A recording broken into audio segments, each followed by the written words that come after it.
Glória a Deus. Aleluia, Jesus. Deus é bom, Deus é bom. E não somente é bom, como a palavra de Deus diz, que por causa das riquezas da sua graça de Deus, nós somos hoje feitos filhos de Deus pela redenção do seu sangue. Somos feitos filhos de Deus pela redenção do seu sangue. Aleluia. Eu quero compartilhar hoje contigo a respeito da felicidade que Jesus tem em salvar pessoas. Nós entendemos que estamos num tempo muito precioso antes da volta de Jesus. Nós compreendemos essa verdade diante da igreja. E eu quero te dizer que a sua maior felicidade, quando olhamos para Jesus e queremos entender aquilo que deixa Ele mais feliz, nós entendemos que a sua maior felicidade é nos salvar. O maior prazer do Pai, o maior prazer de Jesus é nos salvar. Ele tem alegria nestas coisas. Eu digo ainda mais, eu digo que Deus realmente nos ama. Eu digo que Deus, além de estar alegre por salvar pessoas, por salvar a nossa geração, Deus, Ele nos ama e deseja nos curar. Deus deseja restaurar. Deus deseja salvar. Quando nós olhamos para o nosso Pai, obrigado, nós vemos que Ele não é um Deus que nos deprime.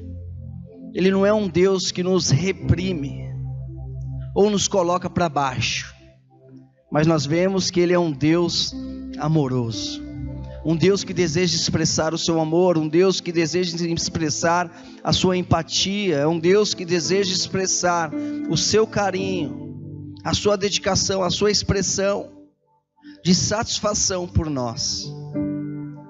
Mas quando nós olhamos, amado, nós vemos que ainda, mesmo mediante essa verdade, mesmo mediante a palavra de Deus, mediante as escrituras e tudo aquilo que está registrado para com a vida da igreja, para que a igreja sinta paz, para que a igreja sinta justiça, alegria, nós vemos que mesmo diante destas coisas, amados, nós vemos que o diabo ainda, ele procura convencer as pessoas de que Deus não é generoso. Ele procura convencer as pessoas de que Ele está retendo alguma coisa, de que Ele não está sendo suficiente, de que a pessoa em si passa a ter um sentimento de que Deus não está interessado em um abençoar. Mas o que eu quero te dizer essa noite é que a cruz de Cristo, a cruz que tanto falamos, e hoje eu quero falar um pouco mais, nós vemos que a cruz de Cristo destrói todas as mentiras do diabo. A certeza que nós temos, amado, que o que Jesus nos convida é olhar para Ele. Independente do que você esteja passando, independente do que você esteja enfrentando, independente do teu sentimento, da luta, da catástrofe que está acontecendo talvez ali na sua vida, onde só você sabe, eu quero te dizer que o único convite de Jesus para colocar tudo por terra, para colocar todas essas mentiras por terra, é olharmos para a cruz de Jesus.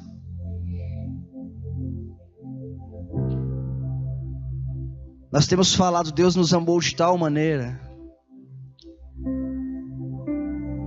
que mesmo não tendo que nos dar alguma coisa, Ele decidiu dar o seu próprio filho por nós. Ele não tinha que dar, mas Ele decidiu dar.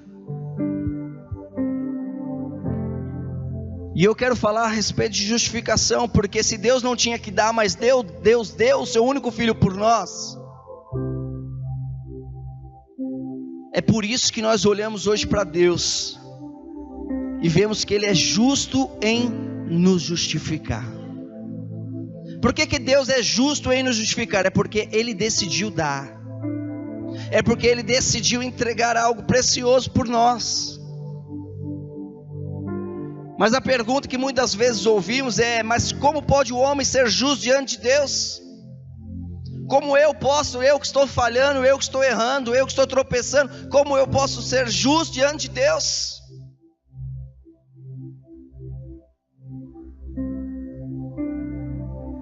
Como então, amados?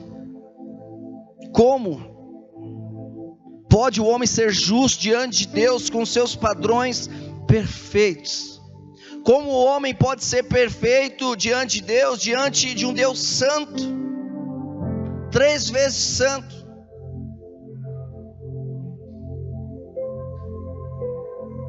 E nós vemos, Deus é um Deus santo.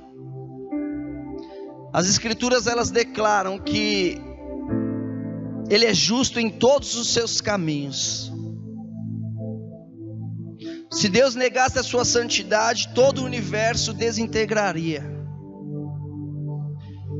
E nós vemos a perfeição nas mãos do Senhor, como um Deus santo, como um Deus justo, mas como um Deus que tem na sua essência uma essência de amor.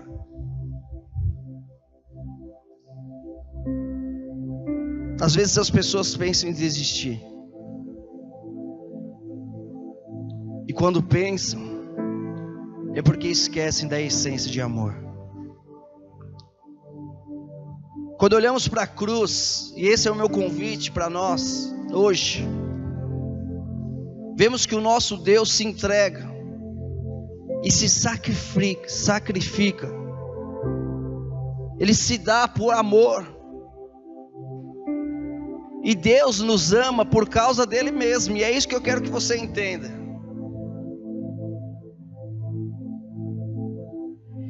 E não porque eu e você, porventura, houvesse algo em nós, mas Deus nos ama por amor a Ele mesmo, porque foi Ele que nos criou, a imagem e a semelhança dEle. No momento que as coisas não estavam tão boas, foi Ele que entregou.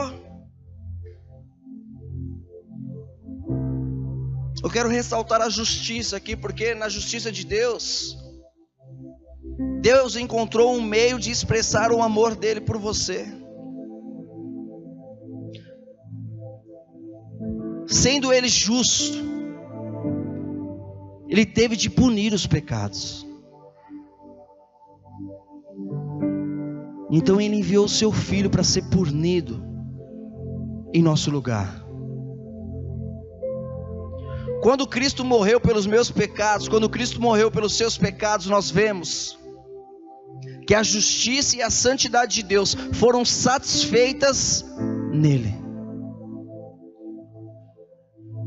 E nós vemos, amado, que desde o princípio, quando Deus mesmo sacrificou no Éden, no sentido de vestir Adão e Eva, naquele momento Ele pintou um quadro que sem sangue não haveria remissão de pecado. Então, a partir do Éden, nós compreendemos que se fosse houver remissão é pagamento por uma dívida, e se fosse haver um pagamento, seria um pagamento de sangue. E nós vemos que desde então, desde o Éden, os judeus por séculos sacrificavam o cordeiro na Páscoa. E nos sacrifícios diários no qual eles faziam, eles anunciavam que o cordeiro viria. Até quando chegou o dia em que João Batista anunciou, um homem que preparava o caminho para o Senhor,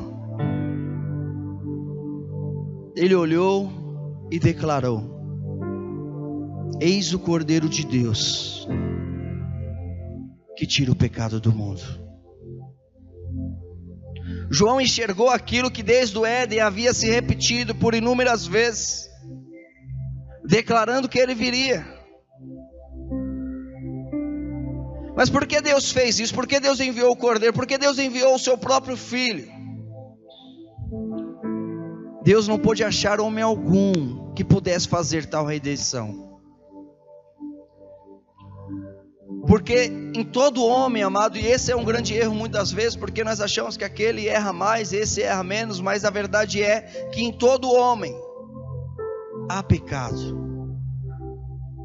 Mas nós vemos que por fim a virgem engravidou, e eu estou narrando a história para você, para que você compreenda esse amor, essa expressão, a alegria do Pai em te salvar, a alegria de Jesus em te salvar.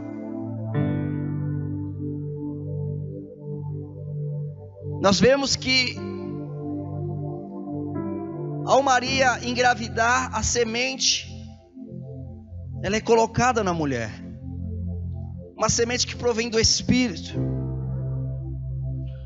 E aí nós vemos neste momento que Jesus, ele não tinha essa natureza de pecado, não houve sangue humano na geração de Cristo, porque todos nós sabemos que quando um homem se relaciona com a mulher, existe ali pigmentos, existe ali na relação sexual um pacto de sangue que acontece.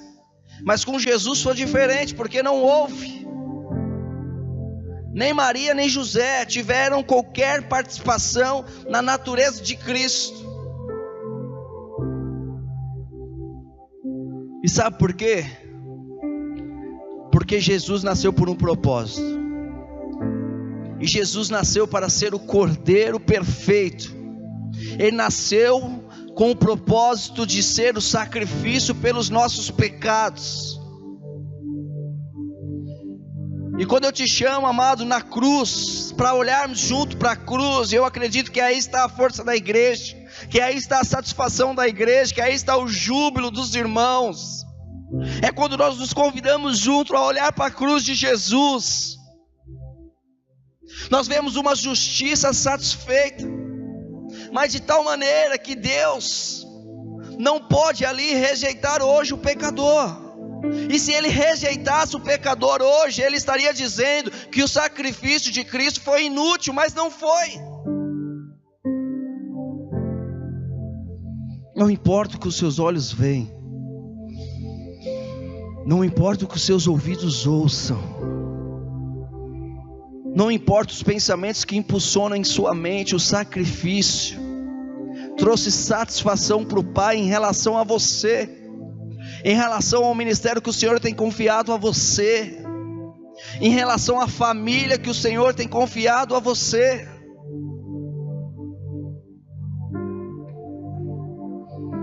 Porque se não fosse assim satisfeito, amados, o Pai teria que se desculpar com Cristo.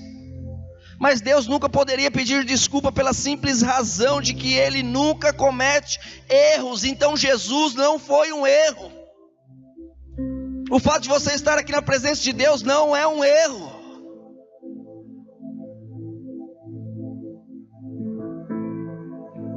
Por isso que eu digo dessa forma, pela cruz e somente pela cruz. A justiça de Deus é grandemente realçada como centro da igreja. Uma igreja justificada, uma igreja santa, uma igreja bem vista pelo Pai, não pelo comportamento que temos, mas pela cruz de Jesus. E como um Pai justo que nós temos, amado, como um Deus de juízo, e assim sendo juiz, Deus nunca poderia deixar o pecado impune. É aí que muitos se enganam, porque acham que ainda o pecado deve ser punido, mas o pecado não está impune. Porque em Cristo, Ele mesmo pagou pelo meu pecado, pelo seu pecado, em nosso lugar. Quando o diabo questiona um pecador, como um pecador pode se chegar diante de Deus e dizer ali que é filho? O Pai simplesmente aponta para a cruz. Por isso que eu estou te dizendo que independente daquilo que você passa, independente do receio, do medo, daquilo que aflige seu coração, o meu convite para você é: olhe para a cruz, aponte para a cruz. E diga a Ele: é de lá, é desse sacrifício que vem o meu poder, a minha força, é Ele que me faz forte. Olhe para a cruz e diga: é lá que eu creio. É naquele que se rendeu, naquele que se entregou. O diabo é um legalista que jamais poderá compreender a graça de Deus. E por que tudo isso, amados? Porque Deus não poderia perdoar e esquecer dos nossos pecados sem todo o sacrifício da cruz. Não poderia fazer isso porque todo pecado deve ser punido, e assim nós já entendemos. A graça de Deus, e graças a Deus, porque toda a punição dos nossos pecados foi completada na cruz. Sabe como sabemos que nós teremos um dia extraordinário amanhã?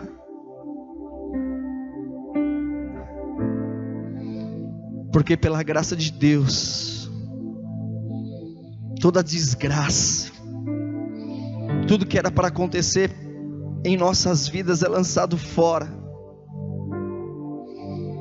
é punido em Jesus, e nós somos levados a uma vida de espírito, a uma vida abundante,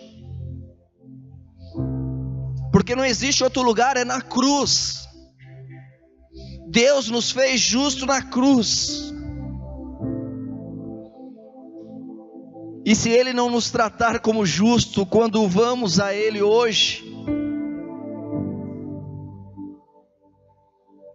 isso seria injusto.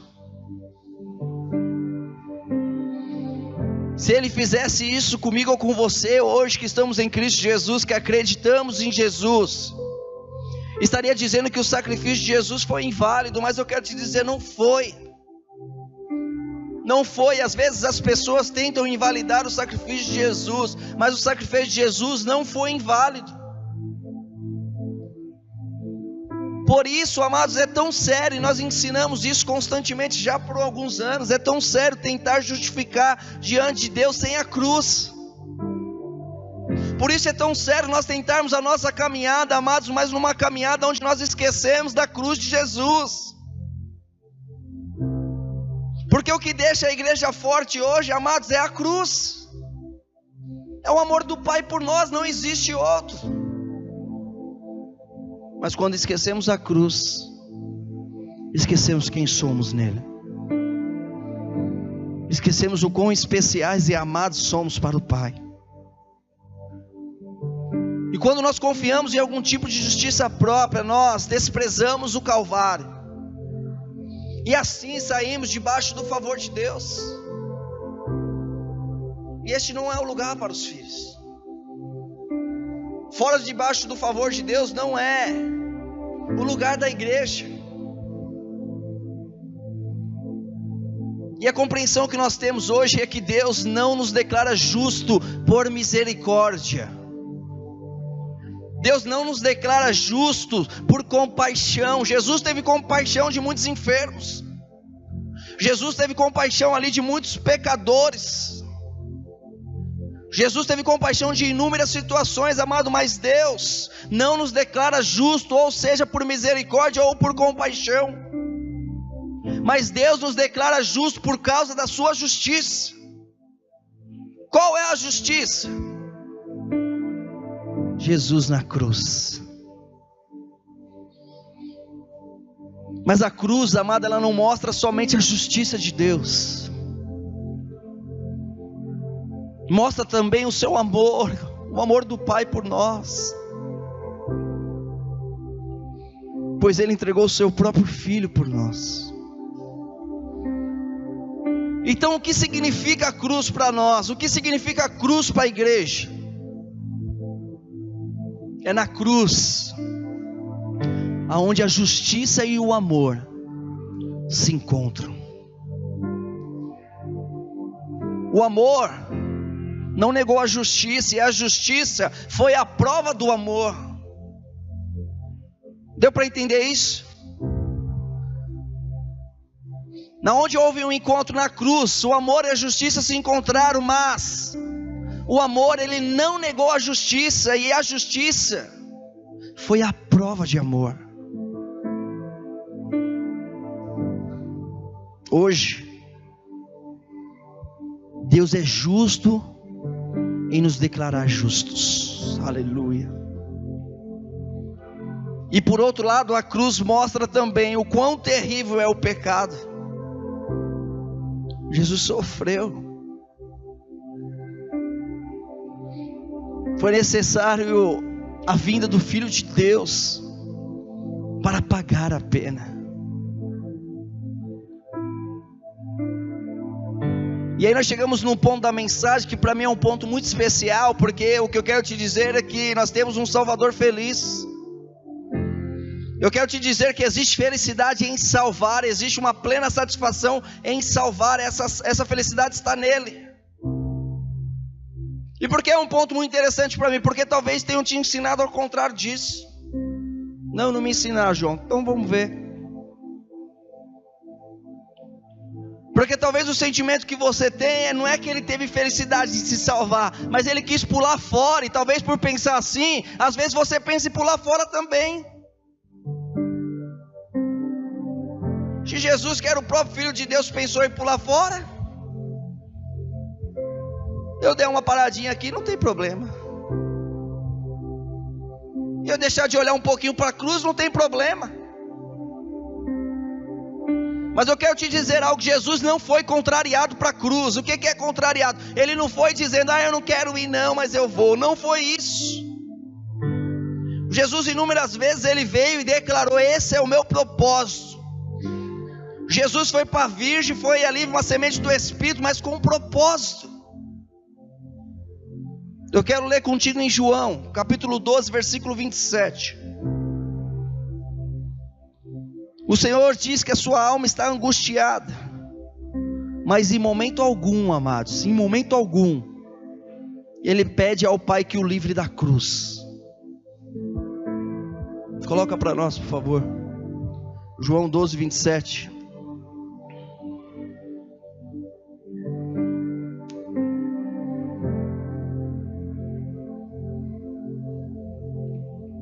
Diz assim: agora o meu coração está perturbado, e o que direi? Pai, salva-me desta hora? Não, eu vim exatamente para isto, para esta hora.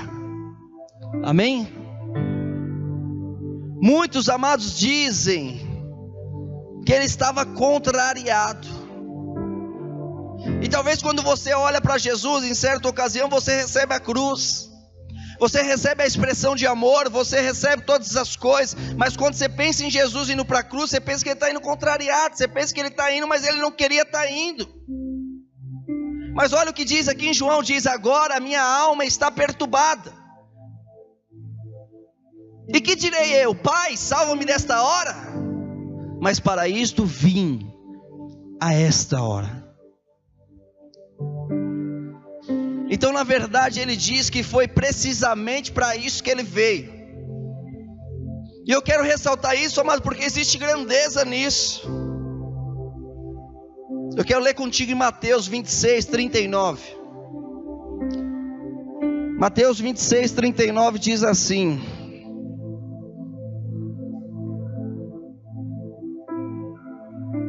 indo um pouco mais adiante, prostrou-se com o rosto em terra e orou: meu Pai, se for possível, afasta de mim este cálice, contudo, não seja como eu quero, mas sim como tu queres. Nós lemos, amado, no Getsemane, e aí para mim está o grande ponto dessa mensagem. Nós lemos a respeito de Getsemane, a respeito de Mateus 26, 39, que ali novamente o Senhor se angustiou e orou para que o Pai passasse dele aquele cálice. E existe uma interpretação aceita historicamente a respeito desse versículo, que diz que o Senhor estava perguntando ao Pai se realmente não havia outro meio de salvar o homem. E talvez foi o que você escutou até hoje a respeito desse versículo.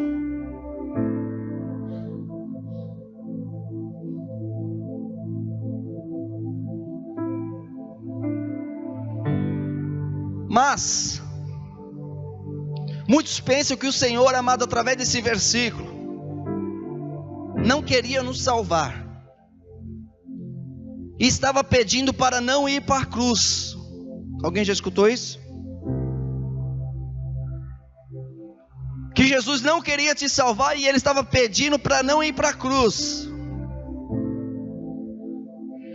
E eu realmente não creio que Jesus, ao conhecer Jesus, ao conhecer o plano de redenção, o plano de salvação, ao conhecer o amor do Pai para mim, o amor de Jesus por mim, amado, e todos os feitos de Jesus na terra, eu não posso ver Jesus indo em direção a algo dizendo: Pai, eu não quero ir para a cruz. Sendo que inúmeras vezes ele declarou que ele veio justamente para isso, que tinha um propósito nisso, de que os profetas disseram que acabaria assim. Se toda a história narrava uma história de amor que iria ali haver uma substituição na cruz, amado, então realmente eu não creio nisso, porque o Senhor disse que foi para aquele momento que ele veio. Jesus veio para a cruz. Eu quero ler contigo em Hebreus 5:7. E eu vou te mostrar porque eu não creio nisso. Hebreus 5:7. Diz assim: o qual, nos dias de sua carne, oferecendo com grande clamor e lágrimas, orações e súplicas, ao que o podia livrar da morte. Está fazendo sentido para você aí ou não? Eu vou te dizer, esse versículo narrado pelo escritor aqui aos Hebreus, ele está falando do versículo que nós lemos lá em Mateus. Esse versículo aqui, ele está falando do Getsemane. E olha o que esse versículo diz, porque Jesus diz: Pai, se possível, afaste de mim esse cálice. E todo mundo entende que o cálice não foi afastado. Todo mundo entende que naquele momento que Jesus fez essa oração, o Pai não atendeu a oração de Jesus. Mas o que esse versículo está dizendo é: Jesus fez uma oração e o Pai atendeu a sua oração. Olha o que diz: o qual nos dias da sua carne, oferecendo com grande clamor e lágrimas, orações e súplicas, ao que podia livrar da morte, foi ouvido quanto ao que temia. Nós vemos aqui, amados, uma percepção bem diferente do Getsemane. E o autor em Hebreus, ele ressalta isso para nós. Ele ressalta que Jesus clamou com lágrimas, sim. Ele ressalta que Jesus fez orações e súplicas, sim, para ser livrado da morte. Só que ele foi. Amém? Consegue entender isso ou não? Porque, amada, a oração de Jesus, entenda comigo agora a oração de Jesus.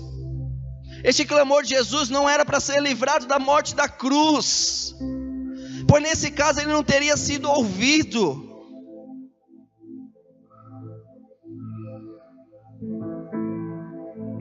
Não existe outra ocasião, a única ocasião foi essa. Então nós podemos concluir, amados, que naquele momento em que suava sangue, o Senhor estava morrendo. Naquele momento que Jesus estava no Getsemane, ele começa a chorar, e ele começa a suplicar, e ele começa a suar sangue, amado, Jesus está morrendo, e Jesus está dizendo para o Pai: Pai, eu sei para que eu vim para salvar, Senhor, então se possível, afasta de mim essa doença que eu estou agora, para que eu complete a obra da cruz. Ele não está clamando para não te salvar, ele está clamando para te salvar. Muitas vezes nós clamamos: Senhor, cura minha doença. Mas no momento que Jesus estava clamando lá, nem era por ele, era para completar a obra perfeita do Pai. Jesus é bom. E quanto mais você pedir por revelação, sabedoria, conhecimento a respeito de Jesus, mais vai fazer sentido para você.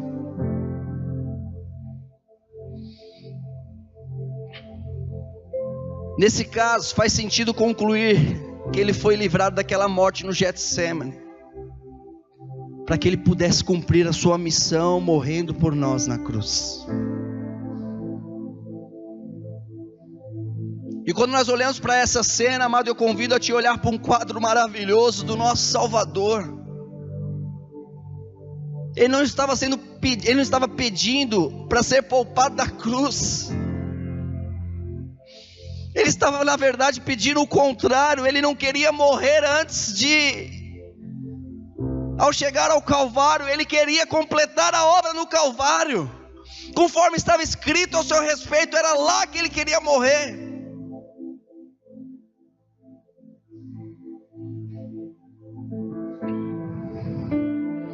É como se ele dissesse na oração lá em Mateus: eu vim para morrer na cruz, não posso morrer aqui antes de cumprir a minha missão. Livra-me desta morte, para que eu entregue na cruz a minha vida. Se possível, afasta de mim esse cálice. E é importante nós como igreja, amado, entendermos que quando o Senhor Jesus perguntou se era possível passar o cálice, ele estava, na verdade, perguntando se havia alguma outra possibilidade. Ele estava perguntando ao Pai: Pai, se eu não chegar no Calvário, existe alguma outra possibilidade dessa geração ser salva, das gerações futuras serem salvas, dessa humanidade ser salva? O que Jesus estava fazendo no Getsêmani, amado, era perguntando se existia alguma outra maneira de salvar o homem. Mas a resposta do céu foi definitiva por mim e por você. O homem não pode ser salvo pelas suas obras. O homem não pode ser salvo pelo seu esforço, pelo seu caráter. O meu convite para você hoje é te dizer que é preciso e necessário pensar no Senhor Jesus como um homem, como eu e como você, como nós. Certamente ele sentia repugnância ao pecado, por causa da sua natureza santa.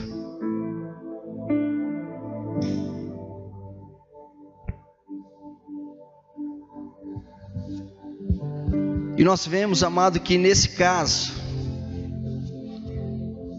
ele teria ido para a cruz apenas por obediência.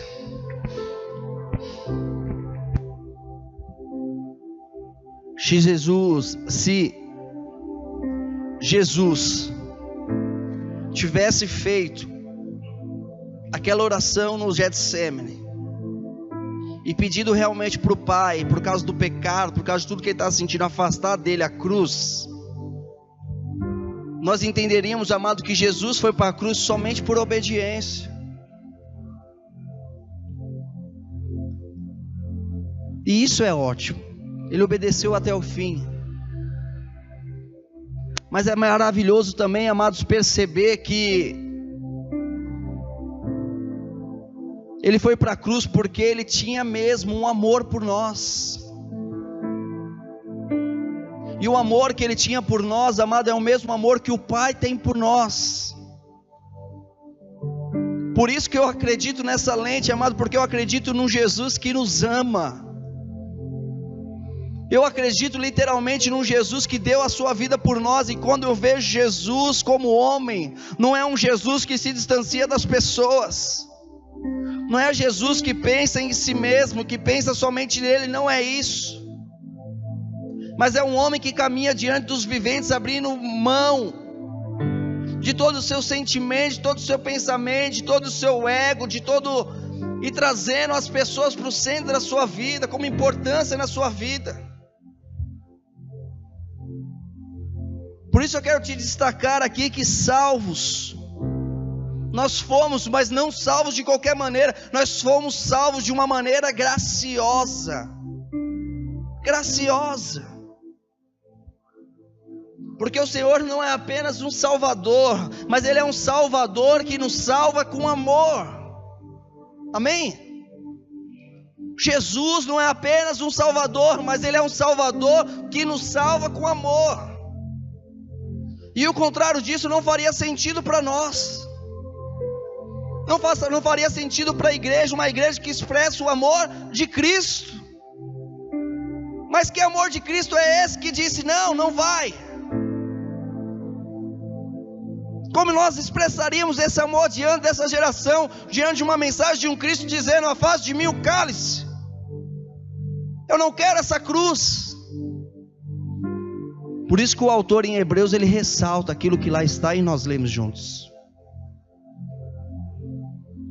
E eu quero te dar um exemplo disso, porque não faz sentido. Jesus contou inúmeras parábolas na Bíblia, e são parábolas para que nós possamos, diante da revelação do Espírito, sabedoria, entendimento, entender quem Ele é, conhecer quem Ele é.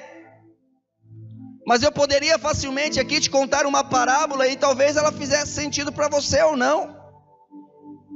Mas imagine você, o pastor da 100ª ovelha. Imagina você, um pastor mal-humorado. E se fosse assim, o resgate da ovelha perdida, ele seria totalmente diferente de tudo aquilo que nós conhecemos. E poderia ser talvez assim: no fim do dia, o pastor percebe que uma ovelha se perdeu. Muito contrariado, sai para procurar. Quando a encontra, qual é a primeira palavra que ele diz? Olha o trabalho que você me deu. Na hora de eu entrar para o jantar, precisei sair de casa no meio da escuridão para encontrá-la. Que vergonha, ovelha. Ele pega a ovelha, a coloca nos ombros, mas ainda muito contrariado, lamenta como ela está pesada. E no caminho ele vai lembrando a ovelha. Vai lembrando a ovelha de como está sendo difícil salvá-la naquela hora da noite, naquelas condições que eles se encontram. E quando chega na sua casa, ele quebra a perna da ovelha e diz: isso vai doer mais em mim do que em você, mas vou quebrar a sua perna para o seu bem. O difícil é a ovelha acreditar nisso, porque ela vai declarar o Salmo 23 dizendo: o Senhor é meu pastor e Ele vai quebrar a minha perna.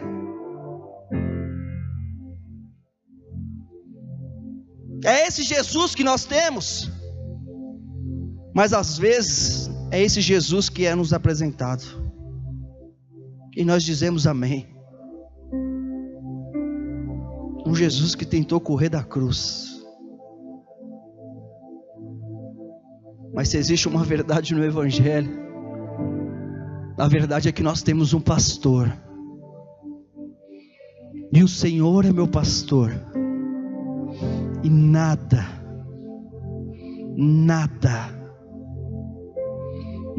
me faltará. Essas palavras são de Jesus. Eu posso senti-la nas minhas entranhas. Eu posso sentir Ele falando no meu espírito. O Senhor não é um Salvador mau assim, amados. Ele está feliz em encontrar a ovelha, e é isso que eu quero te dizer essa noite. Existe felicidade em nos salvar. Existe satisfação em nos salvar. Ele está feliz ao encontrar a ovelha, e quando ele chega em casa, ele dá uma festa por ter achado. Ele não fica o tempo todo lembrando de como você é uma ovelha problemática, mas Ele é um Salvador feliz por te salvar. Por isso que eu quero te convidar esta noite: nunca pense que Deus desistiu de você. Nunca pense que o propósito da sua vida ele foi lançado fora, porque não foi. Nunca pense que o Senhor pegou o propósito da pessoa ali e colocou na pessoa aqui. Não é isso. Você é uma pessoa única para o Senhor. Você é a 100ª ovelha. O Senhor tem uma paixão por você, e esse propósito é seu e de mais ninguém. Quando Jesus perguntou, havia uma outra maneira de cumprir o propósito, existia uma outra pessoa para cumprir aquilo. O Pai não, o Pai o curou, o Pai o deu as condições de chegar até a cruz. Nunca pense que Deus desistiu de você. Ah, mas eu já caí tantas vezes. Às vezes eu estou, às vezes eu não estou. Ele já perdeu até a paciência comigo. Não deixe que o maligno lance nenhuma dúvida sobre o quanto o Pai, sobre o quanto Jesus é paciente com você. Ele ama você, e a maior alegria dele é trazer você para os braços dele quantas vezes for necessário. Ele o traz para os braços dele hoje.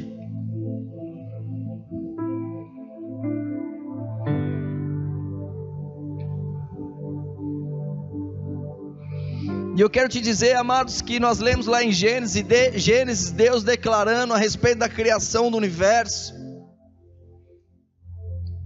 O Pai ali declarando a respeito da criação das coisas, haja luz, árvores, seres viventes. Nós vemos algo maravilhoso acontecendo ali. Mas eu quero dizer que foi mais trabalhoso salvar o homem do que criar o universo, amados. Porque para criar todas as coisas bastou Deus liberar uma ordem, e todas as coisas se fizeram. Mas quando nós olhamos ao nosso respeito, quando a história diz respeito a nós, nós vemos que para salvar o homem foi necessário, foi preciso derramar o sangue, e um sangue sem pecado.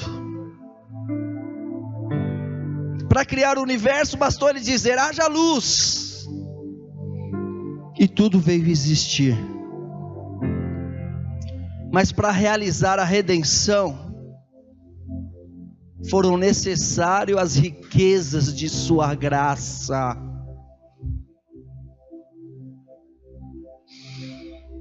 Para haver salvação, foi necessário as riquezas da graça de Deus. As riquezas da graça de Deus que está sobre a sua vida, sobre a sua história. Independente de quantos anos você tem, seja 10, seja 50, 60, 70, não importa. As riquezas da graça de Deus estão sobre você. E nós entendemos que não seria possível apenas dizer, haja redenção, e todos nós seríamos justificados. O caminho da redenção foi um caminho muito mais difícil. Foi necessário que o Espírito Santo gerasse o Redentor. Mas antes de gerar o Redentor, ele teve que encontrar uma virgem apropriada para concebê-lo. Quanta graça foi necessária, amados, para que Deus ele viesse e fecundasse ali um ventre de uma mulher. Quanta graça foi necessária para o próprio Deus, que é santo, vir habitar no meio dos pecadores e ser chamado de Deus conosco, Emanuel. Foi necessário uma graça extraordinária para que o Emanuel aprendesse a obediência pelo sofrimento, sofresse a tentação do pecado e a presença dos pecadores ao seu redor. Nós olhamos para Jesus e vemos Jesus por 30 anos vivendo ali como carpinteiro, limitado pelo tempo, pelo corpo físico, embora fosse chamado de amigo dos pecadores e os amasse. Nós olhamos para Jesus e vemos que Jesus sofreu todo tipo de oposição, foi perseguido, Jesus foi caluniado, e depois de 3 anos de ministério, foi traído por alguns e abandonado por todos. Depois de 3 anos de ministério, traído por alguns e abandonado por todos. Pensa quanta graça foi necessária para fazer tudo isso. E ele se entregou aos que vieram prendê-lo. Ele poderia ter feito uma oração e pedido ao Pai que enviasse 12 legiões de anjos para resgatá-lo, mas absteve de fazê-lo. Mas quanta graça foi necessária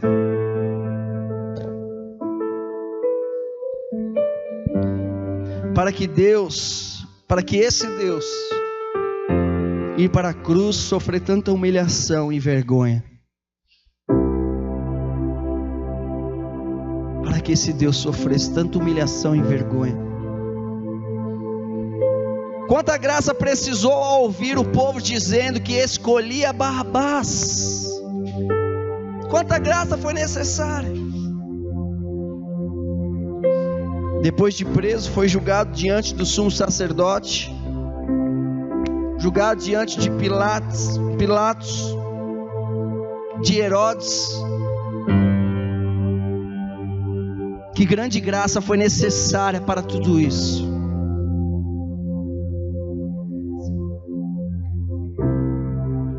Eu te pergunto mais: quanta graça foi necessária para entrar na morte?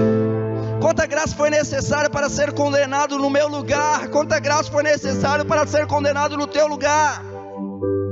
Quanta graça foi necessária para ser levado ao inferno e depois ressuscitar? A redenção foi um trabalho muito mais penoso e mais difícil que toda a criação do universo. Mas a palavra de Deus diz: por causa das riquezas da sua graça de Deus, por causa das riquezas da graça de Deus,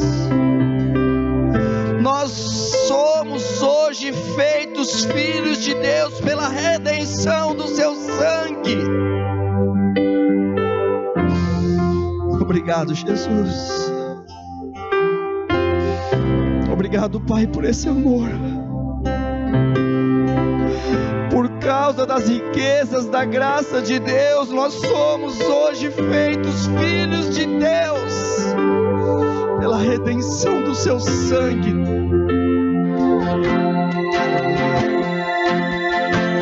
Por causa das suas riquezas, por causa das riquezas da graça de Deus, nós somos hoje feitos filhos de Deus pela redenção do seu sangue, pela redenção do sangue de Jesus.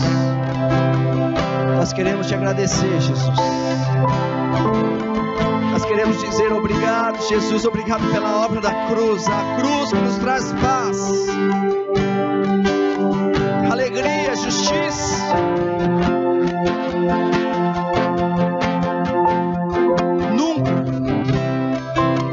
Nunca duvide do amor, nunca duvide do seu amor paciente, que nunca desiste. Existe um amor paciente, existe um amor interno, um amor incondicional, um amor do Pai por você. E é envolvido nesse amor que eu agradeço ao Senhor. Nós te louvamos, te entregamos toda a honra e glória, Jesus. Eu declaro uma semana extraordinária, uma semana de vida, de alegria,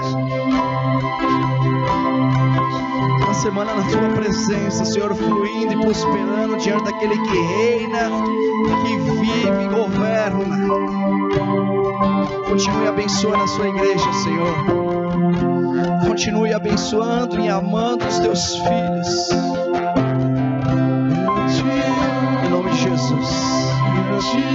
Amém, amém, amém. paz de